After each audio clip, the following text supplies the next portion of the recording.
dalam permukaan air itu meningkat. Jadi potensi rob itu ada. Karena itu kita memastikan pompa-pompa mobile kita dalam posisi siaga. Ini ada 2 pompa mobile di sana. Dipastikan bahwa siap sehingga bila diperlukan untuk melakukan pemompaan ketika ada limpasan air akibat rob. Pemkot Jakut sebut banjir rob tidak dapat dikendalikan. Coba tanya dulu sama Anies. Ditulis oleh Syardi. Selain banjir karena hujan deras atau kiriman dari kota tetangga, Jakarta juga mengalami banjir rob. Secara singkat, banjir rob adalah naiknya permukaan laut atau air laut ke daratan yang disebabkan oleh air laut pasai. Jalan RE Marta Dinata, Pademangan, Jakarta Utara terendam rob. Warga mengeluhkan genangan rob itu selalu muncul setiap hari dalam sepekan terakhir.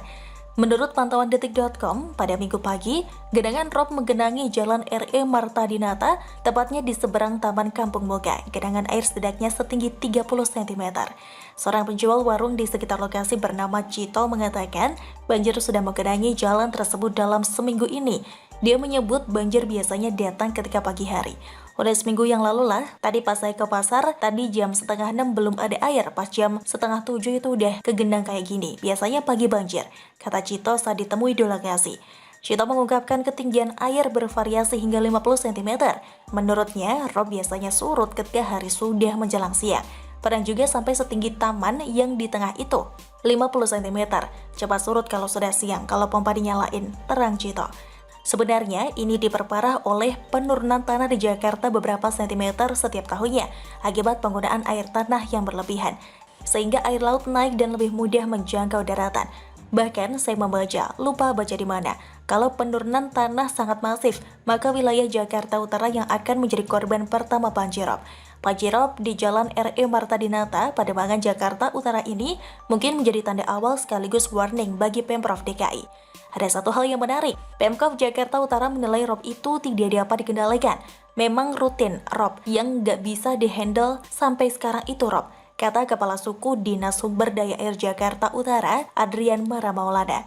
Adrian mengatakan kejadian rob dalam sepekan terakhir ini bukan hanya karena air laut pasang, tapi juga karena adanya gerhana bulan. Oleh karena itulah, dia mengatakan air laut tengah mengalami ketinggian. Karena itu kan dari ujung ke ujung itu kan, kalau rob itu emang rutin. Kalau pasangnya tinggi saat ini memang lagi tinggi-tingginya, karena kan bercampur dengan gerhana. Nah, kita nggak bisa apa-apa, kata Adrian. Adrian juga menyebut penyebab rob di Jalan RE Marta Dinata tidak dapat dikendalikan dengan menggunakan pompa penyedot air. Menurutnya tidak ada tempat yang bisa menampung karena kondisi sungai terdekat juga tengah naik. Kalau main pompa saya juga bingung, karena kan emang posisinya kalinya sedang tinggi ini. Kalau saya taruh pompa mobil bisa di Marina atau depan Aston Marina Jakut.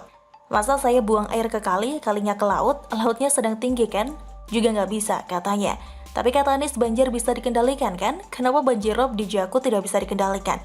Mungkin Pak Adrian harus belajar dulu ilmu pengendalian air dari Anies. Jadi maksudnya banjir rob ini tidak bisa dikendalikan dan warga yang terdampak banjir harus pasrah saja kah? Banjir yang ngelus dada sambil berdoa agar banjir cepat surut? Sebenarnya adalah solusi, yaitu membangun giant seawall. Proyek ini sudah lama dicanangkan, tetapi apa daya, gubernur saat ini terlalu banyak drama dan mempolitisasi, sehingga proyek ini menjadi tidak ada kejelasan.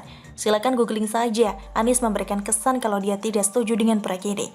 Oke, dia tidak setuju, lantas solusi dia apa? Tidak ada, hanya modal kata-kata indah yang tidak bisa dieksekusi. Banjir rob ini jauh lebih kompleks dan penanganannya jauh lebih rumit dibandingkan banjir biasa atau banjir kiriman dari hulu. Ini terkait dengan alam, tapi memang sial saja Anies hadir dengan segudang janji manis bikin mual. Kalaupun tidak setuju giant seawall, Anies bisa belajar dari Belanda yang dianggap ahli soal ini. Memang dasarnya dia lebih hobi tata kata, action tidak ada. Tidak bisa kerja malah suka mempolitisasi proyek sehingga jadi polemik dan tidak dilanjutkan. Sudahlah tidak ada solusi, warga pun hanya bisa pasrah sambil diminta sabar. Kacau dan hancur.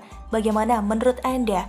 Silahkan tulis komen Anda di kolom komentar. Jangan lupa untuk like, subscribe, dan share. Siward TV pamit, sampai jumpa. Wassalamualaikum warahmatullahi wabarakatuh.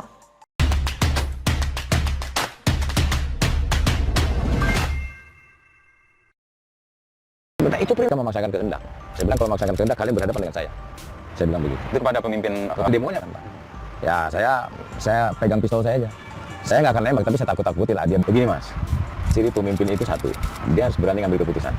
Kalau keputusan itu benar, berarti bagus.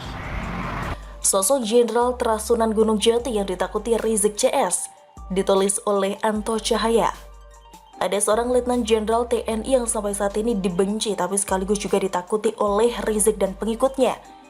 Beberapa kali nama jenderal ini sampai disebut-sebut oleh Rizik di pledoinya dengan suara serak-serak becek dan bergetar. Dan kemungkinan besar ada para pembaca Siward sudah pasti tahu sosok yang saya maksud. Tapi sebelumnya, kita flashback sebentar dulu sebelum menukik lebih dalam. Seperti yang sudah kita ketahui, pemerintah di bawah kepemimpinan Presiden Joko Widodo telah membubarkan FPI melalui surat keputusan bersama 6 menteri dan kepala lembaga yang diumumkan pada Rabu 30 Desember 2020. Dengan adanya SKB tersebut, FPI dilarang berkegiatan serta menggunakan simbol serta atribut organisasi. Maka dengan demikian Front Pembela Islam atau FPI sudah dinyatakan organisasi terlarang dan tidak diperkenankan dengan alasan apapun tumbuh dan berkembang di bumi Nusantara. Jika sebuah organisasi sudah dinyatakan terlarang, maka secara tidak langsung orang-orang yang pernah atau terlibat di dalamnya bisa dianggap kerangka berpikirnya menyimpang dari norma yang berlaku di Negara Kesatuan Republik Indonesia.